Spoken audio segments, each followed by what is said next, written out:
Why personal branding or story telling is so important. আগে story টেলিংয়ে আসি।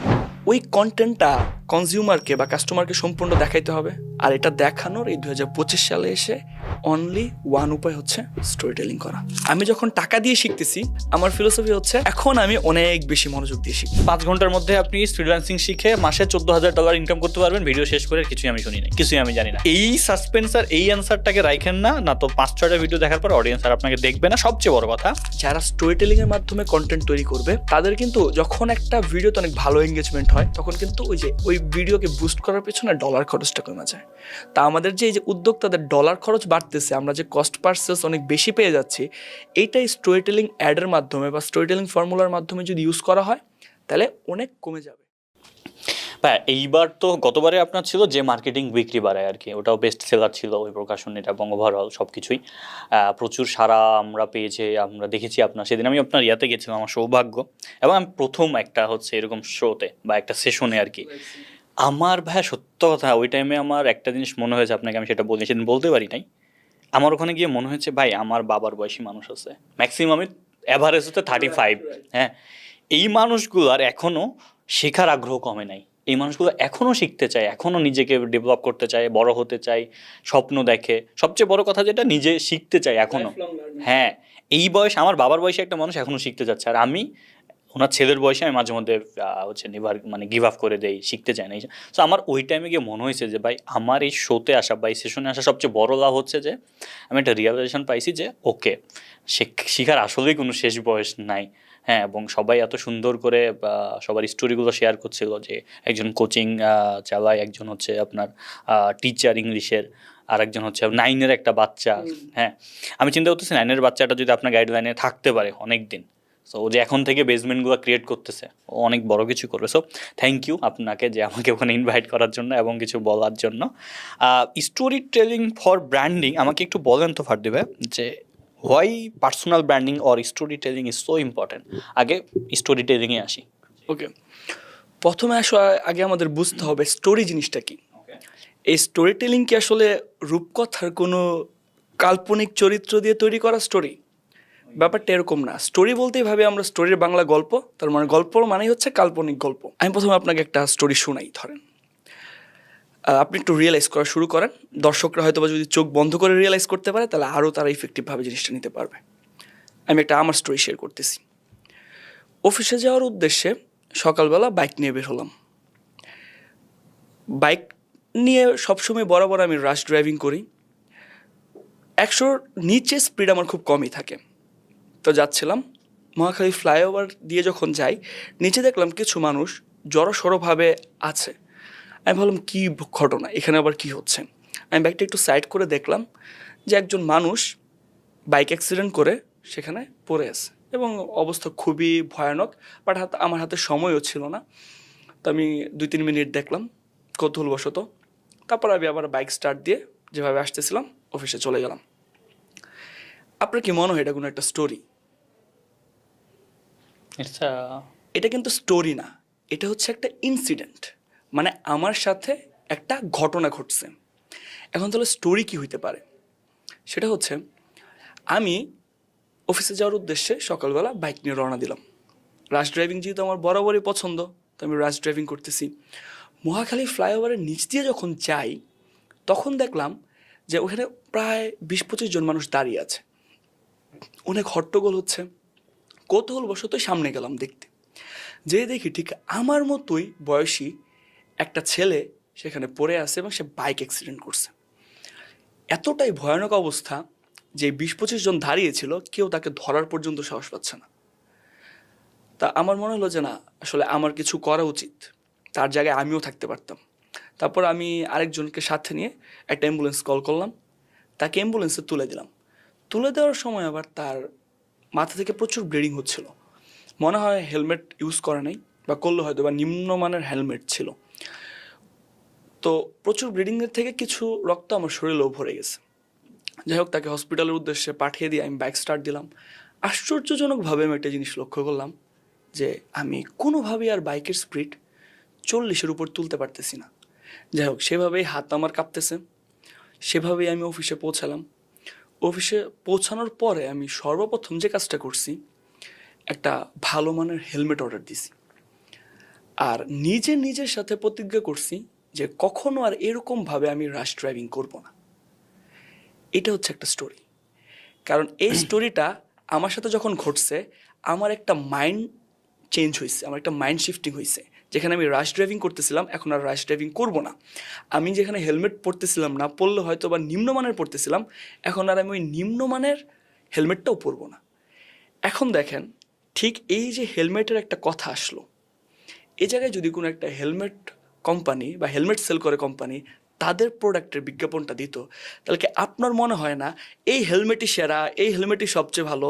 On the other hand, এই স্টোরির থ্রুতে ওই হেলমেটটা যদি প্রচার করা হইতো, তাহলে এটা একটা শেয়ারেবল কন্টেন্ট হইতো। মানুষ জনসচেতনতার কারণে জিনিসটা শেয়ার করতো এবং ওই হেলমেটটাও যে প্রয়োজনীয়তাটা, এটা মানুষ উপলব্ধি করতে পারতো। কারণ ফ্যাক্টস টেল, স্টোরিজ সেল। এই যে Exactly. স্টোরির মাধ্যমে আসলে কোনো কিছু সেল করার যে বিষয়টা, দেখেন এখানে স্টোরি টেলি বলতে আমার আরেকটা বিষয় থাকে।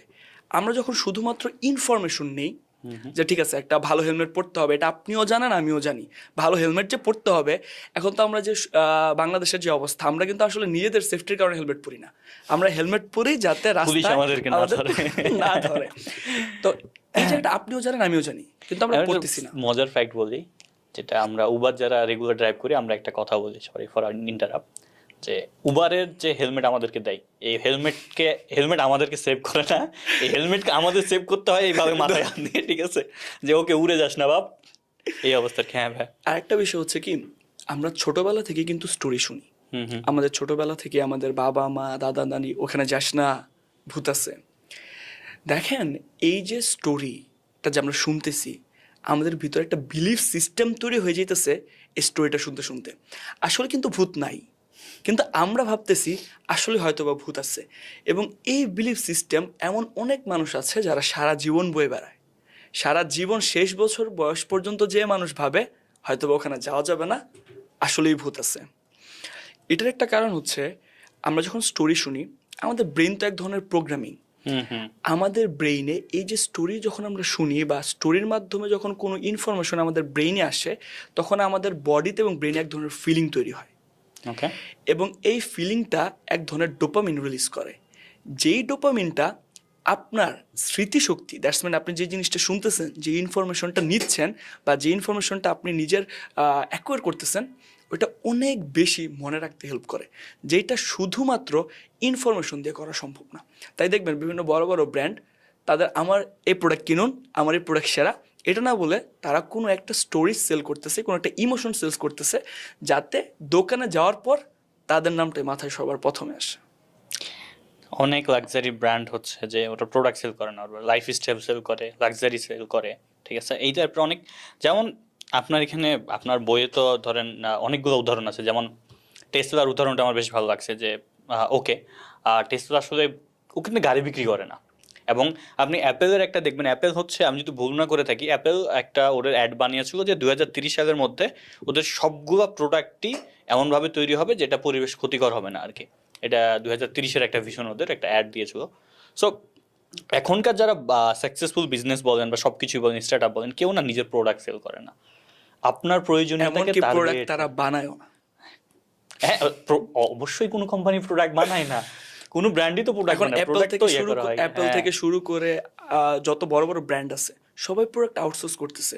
তারা শুধু তাদের স্টোরিতে ফোকাস করতেছে যাতে তাদের ব্র্যান্ডিংটা স্ট্রং হয়। এক্স্যাক্টলি। সো আমরা এখানে যে আমরা ভিতরে গেলে দেখতে পাবো যে আমি বইটা পড়তেছিলাম। আচ্ছা, বাই দ্য ওয়ে আপনাদেরকে দেখাই দিই, সুন্দর কাভারের একটা বই, স্টোরি টেলিং ফর ব্র্যান্ডিং। আমাকে একটু শর্ট করে সামারিজ করে বলেন তো, যাতে আপনাদের এডিটরদের কাটতে সুবিধা হয়, যে একটা বিজনেসের জন্য বা একটা ব্র্যান্ডের জন্য এই স্টোরিটা কতটা গুরুত্বপূর্ণ। আমরা তো এমনি একটু আলাপ টালাপ করলাম, আপনার কাছ থেকে আসলে শুনতে চাইছি। আচ্ছা, যদি স্টোরির কথাটা একটা ব্র্যান্ডের জন্য বলি বা যে কোনো একটা বিজনেসের জন্য বলি, 2025 সালে এসে আমার যে কোনো বিজনেসের মার্কেটিং আসলে কোথায় হচ্ছে? Social media. Social media. Social মিডিয়াতে কি কন্টেন্টের কোনো অভাব আছে? না। আপনি ফেসবুক বা যে কোনো সোশ্যাল মিডিয়া খুলে দেখবেন প্রতিনিয়ত কন্টেন্ট। আপনি আসলে এক্স্যাক্টলি কয়টা কন্টেন্ট দেখতেছেন? খুবই কম, সবই স্ক্রল করা হয়, পার করে দেওয়া হয়। সবই কম।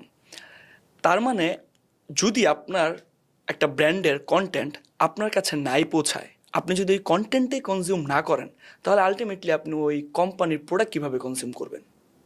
না, এখন আসলে হ্যাঁ টাফ। আর ম্যাক্সিমাম টাইমে আমার সোশ্যাল মিডিয়াতে যাই, ওখানে যে প্রোডাক্ট দেখবো সেটাই আমি পারচেস করার সময় মাথায় থিঙ্কিং করব। তার মানে ওই কন্টেন্টটা কনজিউমারকে বা কাস্টমারকে সম্পূর্ণ দেখাইতে হবে। আর এটা দেখানোর এই 2025 সালে এসে অনলি ওয়ান উপায় হচ্ছে স্টোরি টেলিং করা। ট্রু। কারণ আপনার কন্টেন্ট যদি মানুষ না দেখে, আপনার ব্র্যান্ড চিনবে না, আপনার ব্র্যান্ড না চিনলে বা আপনার কোম্পানি না চিনলে আপনার প্রোডাক্ট কিনবে না। গ্রেট। আমি হচ্ছে আপনি বলার পর আমি একটু ঘাটাঘাটি করতেছিলাম যে ওকে স্টোরি টেলিং নিয়ে বাংলাতে আর কোনো বই আসলে আসে, মানে আবার যাই যে আপনি বলার পর আমি আসলে ঘাটাঘাটি করতেছিলাম যে বাংলাতে স্টোরি টেলিং নিয়ে আর কোনো বই আছে কিনা। এইভাবে গুছিয়ে নাই, এমনিতে ধরেন কোর্স আছে বা হচ্ছে ভিডিও আছে কিছু, এই সে সব কিছু। সো এটা হচ্ছে বাংলাতে প্রথম স্টোরি টেলিং ফর ব্র্যান্ডিং বই।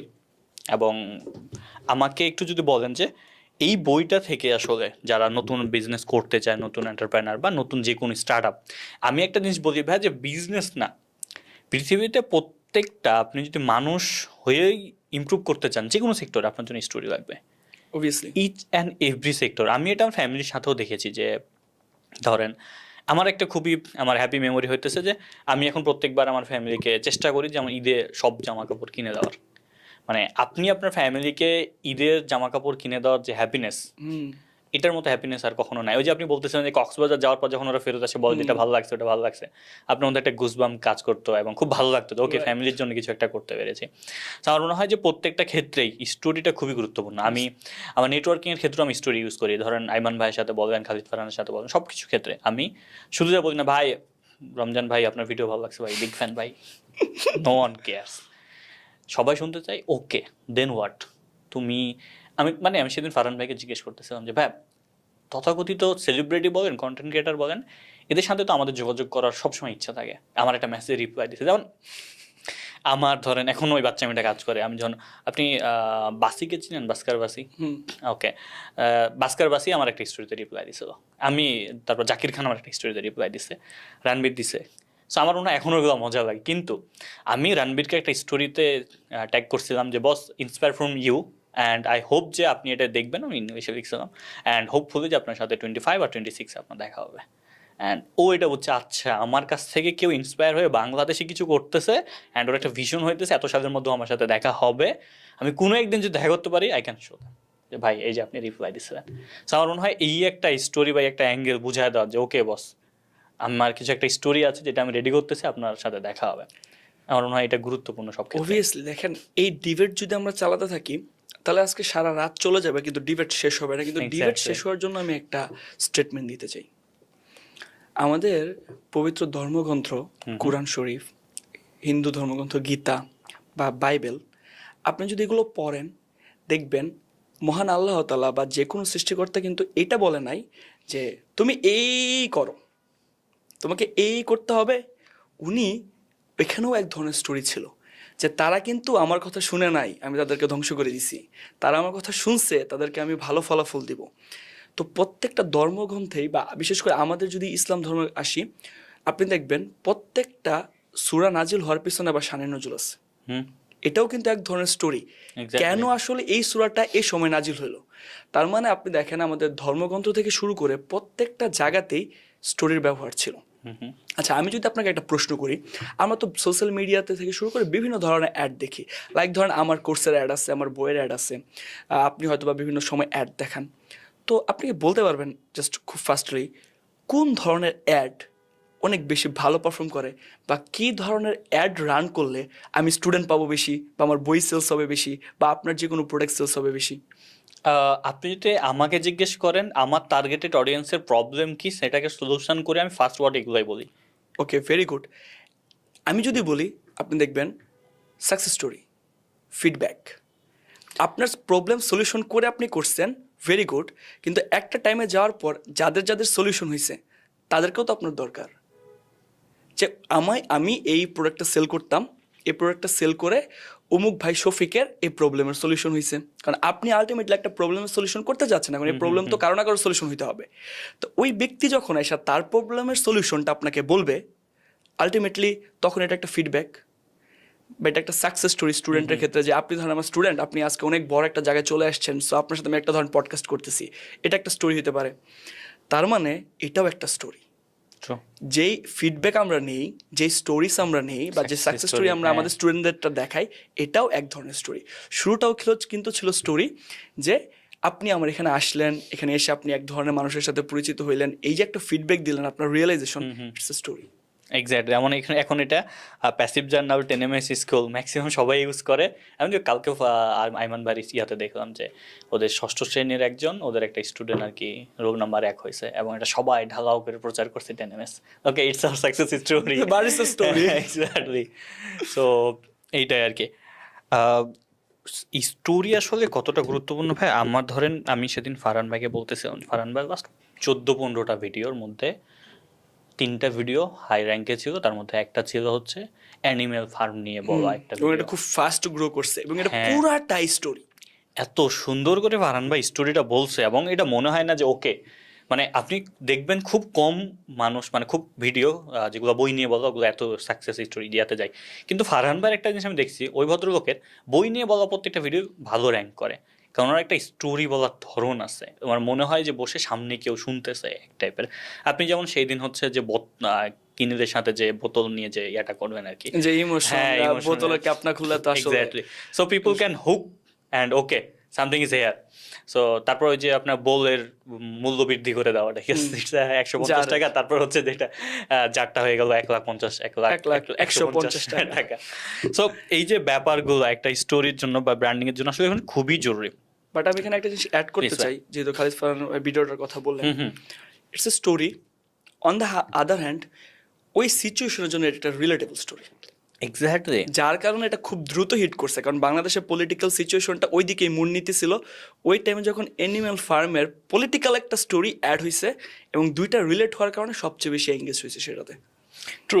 মানে আমার নিজের একটু ব্র্যান্ডিং করে ফেলি, আমার একটা ফলো পেজ ছিল, মানে এখনো আছে, মাত্র 800 ফলোয়ার ছিল। সো আমি এই যে ড্রামা মাইনের একটা ট্রেন্ডিং চলতেছিল একটা মিউজিক আর কি।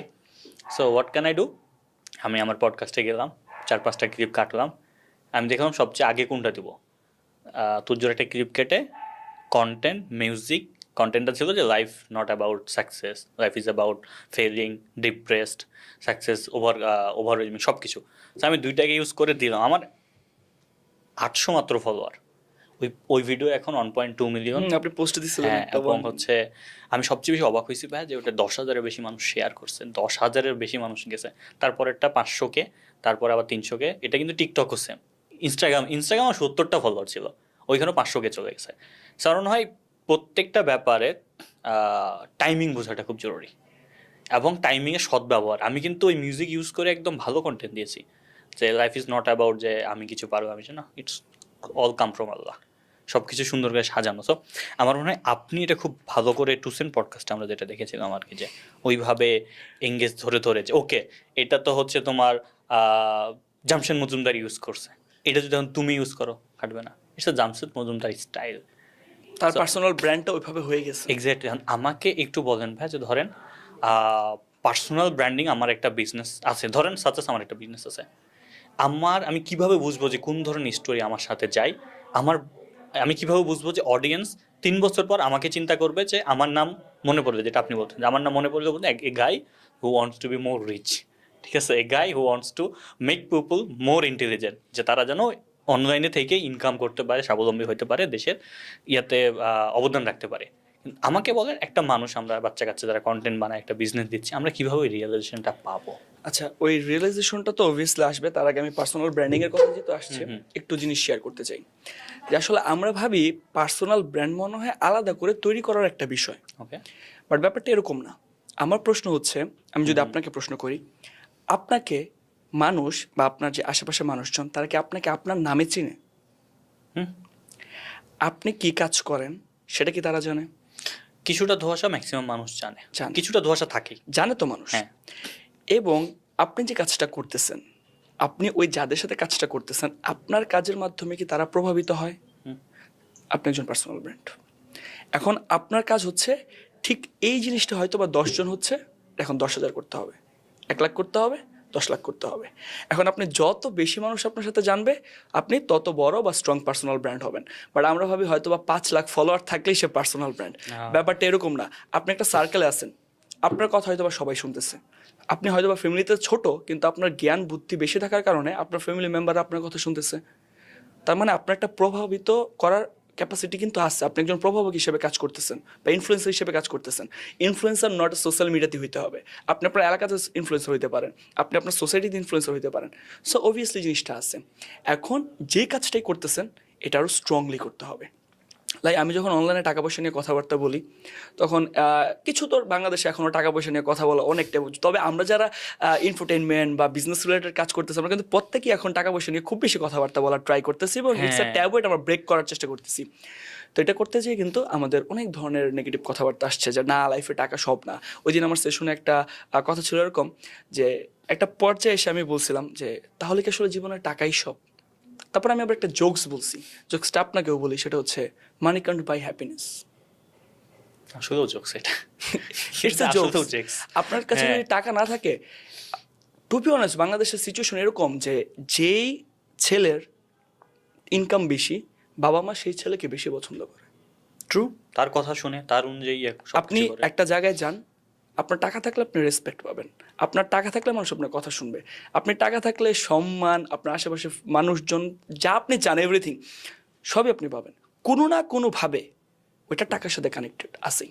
লাইক আমি আরও ফ্র্যাঙ্কলি বলি, ধরেন আপনি হয়তো বা কাউকে ইমপ্রেস করতে যাচ্ছেন। এখন ইমপ্রেস করতে গেলে আপনার হয়তো একটা গুড আউটফিটের প্রয়োজন আছে, সুন্দর একটা পারফিউম দেওয়ার প্রয়োজন আছে, হয়তো বা আপনি কোনো একটা রেস্টুরেন্ট, কোনো একটা ভালো মানের রেস্টুরেন্টে যেতে চাচ্ছেন। আপনার টাকা না থাকলে আপনি আউটফিট কিনবেন কি দিয়ে? আমি আরেকটা ইনসাইট শেয়ার করি, টাকা ইনকাম করা আর রিজিক দুটার মধ্যে পার্থক্য আছে। আসলেও আমি বললেও এই রিজিকের কথাটাই বলতেছি, কিন্তু ওই টাকাটা দরকার যে টাকাটা আপনারে ওই পরিমাণ সম্মানটা দিবে, ওই পরিমাণ খাওয়া দাওয়াটা আপনি করতে পারবেন, মানে যেটা আসলে আপনার রিজিক, ওই জিনিসটা যাতে আপনি কমপ্লিট করতে পারেন। টাকা আর্ন করার লিমিট থাকা উচিত। টাকা আর্ন করার লিমিট থাকা উচিত না, বাট আপনার লাইফের একটা আর্নিং গোল থাকা উচিত। ঠিক, আমি এত টাকা ইনকাম করব। ওই যে লাকি ভাস্কর রিসেন্টলি একটা মুভির একটা, আপনি কতটা ভালো খেলেন এটা ম্যাটার করে না, ঠিক কোন জায়গায় আপনার শেষ করতে হবে এবং ফিনিশিংটা কিভাবে দিবেন এটা ম্যাটার করে। আমার লাইফের কিন্তু একটা এন্ড গোল আছে যে আমি ঠিক এত টাকা চাই, এবং আপনি বিশ্বাস করবেন কি করবেন না, আমি ল অফ অ্যাট্রাকশন অনেক বেশি বিশ্বাস করি। আমি কিন্তু 5 দিন আগে ওই টাকা আমার ব্যাংকে নাই, বাট আমি চেক সাইন করে ডেট সহ দিয়ে এসেছি, এবং এটা আমার টিম মেম্বাররা প্রত্যেকেই করছে, যে ঠিক ওই দিন আপনি কত টাকা ইনকাম করতে চাচ্ছেন, আপনার কত টাকা ব্যাংকে রাখতে চান, আপনার এন্ড গোল কত টাকা, ওটা আপনি লিখে এখনই চেক সাইন করে রাখেন। এবং এই কাজ করতে যায়, যেহেতু আমার ভাই একজন ব্যাংক ম্যানেজার, তো আমার ভাইয়া এমন একটা ব্যাংক অ্যাকাউন্টের চেক প্রথমে নিয়ে আসছে, ওই ব্যাংক অ্যাকাউন্ট আমি এখন চালাই না। তো সে বলতেছে একটা তো লেখলেই হলো। আমি বলি না, আমি বিশ্বাস করি এই টাইম পরে আমি টাকাটা তুলবো। তা আমি যখন তুলবো তখন আমি কি অন্য ব্যাংক অ্যাকাউন্টের লাগবে যে, হ্যাঁ, যেটা তো আমার এখন টাকা জমতেছে, সো আমি কারেন্ট অ্যাকাউন্টে কাজটা করছি। তো আপনি জাস্ট দৌড়েলেন লাইফে, আপনার খালি প্রচুর টাকা ইনকাম করতে চাইলেন, তাহলে আপনি এই টাকাটা আসলে কবে ভোগ করবেন? বা আপনার যে রিজিক, আপনি তো ধরেন এখন বাংলাদেশের পার্সপেক্টিভে 1,000 কোটি টাকা আপনি কোথায় খরচ করবেন? এই মুহূর্তে আপনার আমার মাথায় প্ল্যান নাই 1,000 কোটি টাকা কই খরচ করবেন। আসলে সৎ উপায়ে। তো এই টাকা আসলে আমাদের ইনকাম গোল না। আমাদের ভালোভাবে চলতে, সমাজে একটা ভালো জায়গায় যাইতে, এবং টাকা হচ্ছে একটা জিনিস, দেখেন, আপনি যদি ভালো মানুষ হয়ে থাকেন আপনি টাকা দিয়ে ভালো কাজ করবেন, আপনি যদি খারাপ মানুষ হয়ে থাকেন টাকা দিয়ে আপনি খারাপ কাজ করবেন। তার মানে টাকাটা আসল ফ্যাক্ট না, ফ্যাক্ট হচ্ছে আপনার মেন্টালিটি। আপনি যখন অনেক টাকা থাকবে আপনি অনেক বেশি মানুষকে দান করেন, মানুষের কর্মসংস্থানের ব্যবস্থা করেন, আপনি মানুষকে জাকাত দেন, হজ পালন করেন, নিজে হজ করা পসিবল হলে, বাবা মাকে হজ করানো পসিবল হলে আপনি পাশে আর 2-3 জন মানুষকে হজ করান। টাকা থাকলেই যে আমাদের শুধুমাত্র জিনিসটাকে আমাদের কারণেই ব্যয় করতে হবে এমন কিছু না, আমরা টাকা কিন্তু ভালো কাজেও ব্যবহার করতে পারি। এবং এই টাকাটা হচ্ছে, যখন আপনি ভালো মানুষ, টাকা পেলেন, আপনি মোর পাওয়ারফুল, ভালো কাজ করবেন বেশি। আপনি পাওয়ারফুল মানুষ, ছিনতাই, রাহাজানি বা মাস্তানি এগুলো করেন, টাকা পাইলেন, আপনি আপনার ওই সার্কেল আরো স্ট্রং করবেন। তাই টাকা আসলে খারাপ না, মেন্টালিটিটার উপর ফ্যাক্ট করে আমরা টাকা কিভাবে ইউজ করতেছি। আমি ফ্রেজটাকে ঠিক মতো বুঝাতে পারবো কিনা, তারপরও বলি যে ওকে, টাকা আর্নিং বা টাকা ব্যাপারটা খারাপ না, বাট একটা টাইম পর অ্যাজ এ পার্সন হিসাবে আপনার টাকা আর্নিংয়ের জন্য ফোকাস না দেওয়াটা জরুরি। এটা উচিত কিনা একটা লাইফের একটা স্টেজে, যে আমি আর টাকা ইনকাম করতে আমার লাইফের এত ঘন্টা মিটিং করবো না, এতক্ষণ জুম ক্লাস করাবো না, এখানে করবো না, তো অটোমেটিক আসবে বা অটোমেটিকভাবে চলে আসবে। কিন্তু একটা স্টেজের পর আমি টাকার জন্য দৌড়াবো না, টাকা ওই এমন কিছু করে রাখবো যে এমনি এমনি টাকা এমনি এমনি তো আসবে না। আপনি ওই ফানেলটা রেডি করে রাখবেন যে টাকাগুলো আপনার ইয়েতে আসবে, আপনার টিম থাকবে, মেনটেন থাকবে। এটা থাকা উচিত কিনা একটা বয়স? অবভিয়াসলি থাকা উচিত। আমি আরেকটু সুন্দরভাবে এক্সপ্লেন করে দিই Please, ভাই। যেটা আমার লাইফের সাথে হয় বা এটা আসলে হবে। সেটা হচ্ছে আপনি একটা সার্টেন টাইম পর্যন্ত অবভিয়াসলি টাকা ইনকাম করবেন, আর এখন আপনার আমাদের বয়স হচ্ছে টাকা ইনকাম করারই জন্য, বা কাজ করবো আমরা টাকা ইনকাম করার জন্য। কিন্তু আপনি বিশ্বাস করেন বা না করেন, যে টাইমে আমরা ওই ফাইন্যান্সিয়াল গোলটা অ্যাচিভ করে ফেলবো, ফাইন্যান্সিয়াল ফ্রিডমটা অ্যাচিভ করে ফেলবো, এখন আমরা কাজ করব। আপনি কাজ ছাড়া থাকতে পারবেন না, কিন্তু কাজ আর আমরা টাকার জন্য করব না। এক্স্যাক্টলি। আমাদের এই কাজটা করতে ভালো লাগে, তাই আমি কাজ করব। টু বি অনেস্ট, তখন আপনি আরো বেশি টাকা ইনকাম করবেন। কিভাবে? ধরেন আমার কাছ থেকে কেউ একজন কনসালটেন্সি নিতে আসলো, এখন আমার টাকা খুব বেশি প্রয়োজন। আমি বললাম ঠিক আছে, আমি টাকা আপনাকে 1 লাখ টাকা আমাকে দিলে আমি আপনাকে কনসালটেন্সি দিব। সে বলবে না ভাইয়া 60 দেই, 70 দেই, 80 দেই, 90 দেই, নেগোসিয়েশন হবে। একটা পর্যায়ে যেহেতু আমার টাকাটা প্রয়োজন, আমি 80-90 হয়তো বা রাজি হয়ে যাব। কিন্তু যখন আমার টাকাটা প্রয়োজন না, তখন আমি ইচ্ছা করে চার্জ করবো 1.5 লাখ, 2 লাখ। তখন আমাকে নেগোসিয়েশনে নামাইতে পারবে না, তো কারণ আমি এখন আমার ভালো লাগে তাই কাজ করতেছি, টাকার জন্য কাজ করতেছি না। এবং তখন যদি কেউ আমার কনসালটেন্সি নিতে চায়, তাহলে আমাকে তখন ওই টাকাটাই পে করতে হবে। এখন আলটিমেটলি যখন আপনি ফাইন্যান্সিয়াল ফ্রিডমটা অর্জন করে ফেলবেন, তখন দেখবেন আপনি আরও বেশি টাকা ইনকাম করতে পারতেছেন। তখন আপনার টাকার জন্য কাজ করতে হবে না, টাকা ইনকাম হবে। Nice story. রাজ সামানি হচ্ছে কালকে এটা ওনার একটা কন্টেন্ট দেখলাম যে উনি ইন্ডিয়ান সাবকন্টিনেন্ট নিয়ে বলছে, এবং সেটা বাংলাদেশের ক্ষেত্রেও প্রযোজ্য, যে যতদিন না মাসে 1 থেকে 1.5 লাখ টাকা আসতেছে, আর্নিং করতেছো, ততদিন এইসব লাইফের পারপাস টারপাস সাইডে রাখো, টাকা ইনকাম করো, ঠিক আছে? সো এইটা আর কি। আপনি যেটা বললেন ওই যে 60-70 দিতে চাইলে আমরা সেটা 1.5 লাখ চাই বসবো। এটা না একটা সুন্দর গল্প আছে, আপনি শার্লক হোমসের তো নাম শুনছেন এবং ওনার গল্প পড়ছেন আই হোপ। ওনার রাইটার যে স্যার আর্থার কনেল, সো ওনার একটা পাণ্ডুলিপি বের হওয়ার পর উনি লেখালেখি করবে না, মনে করছে ভালো লাগতেছে না বা লেখালেখি করবো না, ওনাকে প্রকাশক বারবার জ্বালাই যে ভাই লেখা দেন, পাণ্ডুলিপি দেন। উনি এখন করছে কি, উনি একটা আকাশ সমান টাকা চাই বসছে, যে ঠিক আছে আপনি এত কোটি টাকা দিলে, এত মিলিয়ন টাকা দিলে আমি লিখবো। প্রকাশক রাজি হয়ে গেছে, ঠিক আছে?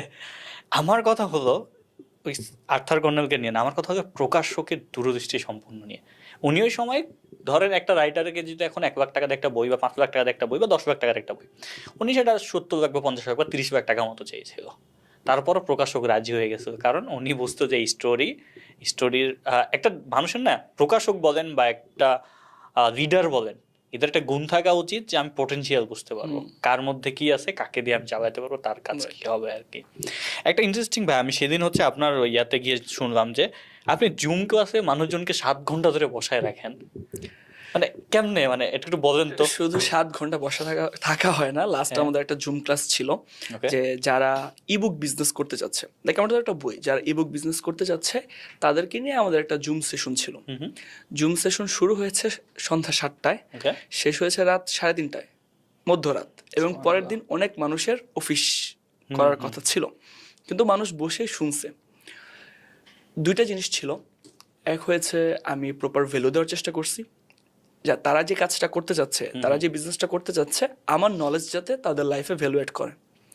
এখন ভ্যালু অ্যাড করলেই তো আসলে একটা বোরিংনেসের ব্যাপার আসে।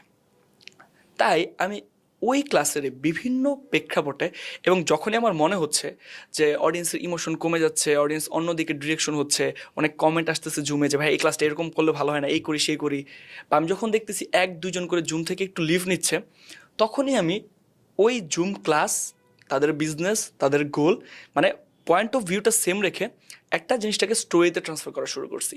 এখন আচ্ছা ঠিক আছে, আপনাদেরকে একটা স্টোরি শোনাই আমার স্টুডেন্টের, যে কিনা গত বছর ইবুক সেলস করে হয়তো বা 10 লাখ টাকা ইনকাম করছে। আচ্ছা কীভাবে করছে? ওকে, একটু শেষ করলাম, অডিয়েন্স আবার একটু আচ্ছা ঠিক আছে একটা মোটিভেশন পেয়ে যাচ্ছে, না করা দরকার। তারপর আবার যখন আমার মনে হচ্ছে যে সে নিজ সিলেকশন নিয়ে একটা প্রবলেম ফেস করতেছে, বা ওই জায়গাটাতে মানুষ একটু আচ্ছা ঠিক আছে, নিজ সিলেকশনে একটা মজার স্টোরি আছে আমার সাথে, যেটা আমার স্টুডেন্টদের সাথে হয়েছিল এবং আমি নিজেও ফেস করছি। তখন এভাবে জিনিসটা করলাম। এই হলো টু বি অনেস্ট, এমন যে হবে আমি বিশ্বাসই করি নাই, কিন্তু হয়েছে। এই যে আমার এক্সপ্রেশন থেকে শুরু করে বডি ল্যাঙ্গুয়েজ শুরু করে মানুষ যখন দেখতেছে, আচ্ছা ঠিক আছে পরে কি, তারপরে কি, যেহেতু আমাদের এটা হচ্ছে কি স্টোরি টেলিংয়ের ব্যাপারটা, যেহেতু আমরা জন্মগতভাবেই স্টোরি শিখি, স্টোরি শুনি, তো আমাদের ব্রেনের ফাংশনটা এরকম হয়ে গেছে। তো আপনি কেউ বোর ফিল করতেছে, আপনি 1-to-1 টক বা পার্সোনাল কনসালটেন্সি বা যে কোনো জায়গায় আপনি হয়তো বা স্টোরি টেলিং যে শুধু অনলাইনে এসে কন্টেন্টে বানাইতে হবে এমন না। আপনি আপনার ফ্রেন্ডের সাথে কথা বলতেছেন, জানোস কালকে কী হয়েছিল, এই ব্যাপারটা আপনি কি বলতেছেন, স্টোরি। তো এই স্টোরিটা যখন আপনি বিভিন্ন জায়গায় অ্যাড করবেন, শুধু স্টোরি না, এখানে অনেক ফ্রেমওয়ার্ক আছে, ক্লাইম্যাক্স আছে, প্লট আছে, ড্রামাটিক সিচুয়েশন আছে, এই জিনিসগুলা যখন আপনি অ্যাড করবেন তখন দেখবেন অডিয়েন্স আসলে হা করে শুনবে কি হলো। তারপর সে যে শুনতেছে এবং আপনার যে লার্নিংটা আপনি এর মধ্যে দিয়ে দিচ্ছেন, সে হয়তো বা কনসিয়াসলি সেটাকে কনজিউম করতেছে না, বাট তার সাবকনসিয়াস মাইন্ড ওই স্টোরির মাধ্যমে ঠিকই ফাংশন নেওয়া শুরু করছে। দেখেন এই ব্যাপারটা কেমন হয়, আমাদের সাথে এমন অনেক হয়েছে না যে আমরা একটা নাম মনে করা ট্রাই করতেছি বা একটা জায়গার কথা মনে করা ট্রাই করতেছি বা একটা ফ্রেন্ড, আচ্ছা কী যেন ছিল ফ্রেন্ডের নাম, বাট মনে হচ্ছে না, হঠাৎ করে 10 মিনিট পর মনে হলো। এই যে 10 মিনিট পর মনে হলো, আপনি কি 10 মিনিট ধরে নাম মনে করা ট্রাই করছেন? না, আপনি আপনার সাবকনসিয়াস মাইন্ডে একটা ইনপুট দিয়ে দিয়েছেন যে ওই অমুক ব্যক্তি, তার নাম বা ওই প্লেসের নাম। এখন আপনার সাবকনসিয়াস মাইন্ড আপনার ব্রেইনে থাকা যে সকল ইনফরমেশন ছিল সেগুলো প্রসেসিং করা শুরু করছে। প্রসেসিং করা শুরু করে ওই নামটা যখন সে ক্যাচ করছে, ওই সাবকনসিয়াস মাইন্ড থেকে আপনার কনসিয়াস মাইন্ডে পাঠিয়ে দিছে, আপনি ওই নামটা মনে করে ফেলছেন। ঠিক সেমভাবে আমার কাজ হচ্ছে আপনার সাবকনসিয়াস মাইন্ডে আমি যে ইনফরমেশনটা দিতে যাচ্ছি সেটা দিয়ে দেওয়া। আপনি যখন প্রপার টাইমিং আপনার জিনিসটা দরকার, আপনার সাবকনসিয়াস মাইন্ড সেটা কনসিয়াস মাইন্ড অটোমেটিকলি ট্রান্সফার করে দিবে। এমনভাবে বলতে হবে না ওই যে আমিন হান্নার জোকসের মতো, জোকস বলার পর এখানে হাসতে হবে, মার্ক করে দিব, এমনভাবে এখানেও বলতে হবে না যে আমি আপনাকে এখন খুবই গুরুত্বপূর্ণ একটা ইনফরমেশন দিতেছি, বলার প্রয়োজন নাই। ইনফরমেশনটা দেন স্টোরি টেলিংয়ের মাধ্যমে, মানুষ ওইটার গুরুত্ব নিজেই বুঝবে। ট্রু। এই আমিন হান্নান যে কথা বললেন, আমিন ভাই ওনার একটা প্রোমো বানাইছে, কালকে ওনার হচ্ছে একটা চালান আপলোড হবে আর কি, মানে ওনার অস্ট্রেলিয়াতে করা যে শোটা ওটা ইউটিউবে আপলোড হবে। তো আপনি যেটা বললেন ওনার সম্পর্কে কথাটা ছিল, উনি আবার এটাকে ওনার স্টোরিতে ইউজ করছে। ওনার কালকের স্টোরিটা দেখলাম যে একদম ইন্ডে, প্রোমোর ইন্ডে, ওনার স্টোরিতে উনি ভয়েস ওভার দিয়ে একজনকে বলাচ্ছে যে, মানে ওনার প্রথমে বলতেছে যে এটা ইন্টারন্যাশনাল একটা প্ল্যাটফর্মে হবে, আপলোড হবে আর কি। তো মানুষ বলছে আচ্ছা নেটফ্লিক্স, বলছে না না না নেটফ্লিক্স না, তাহলে কি অ্যামাজন? বলছে না না অ্যামাজন না, তাহলে ওই ইউটিউবে, ঠিক আছে। ওকে, এখন ওই ভয়েস ওভারের ভাইয়া কিন্তু ঠিক আছে, ভয়েস ওভারের ভাইয়া বলতেছে যে বেচতে পারেন নাই, ঠিক আছে তো ঠিক আছে 20 তারিখে আপলোড হবে, আর জোকসগুলো আন্ডারলাইন করে দিয়েন।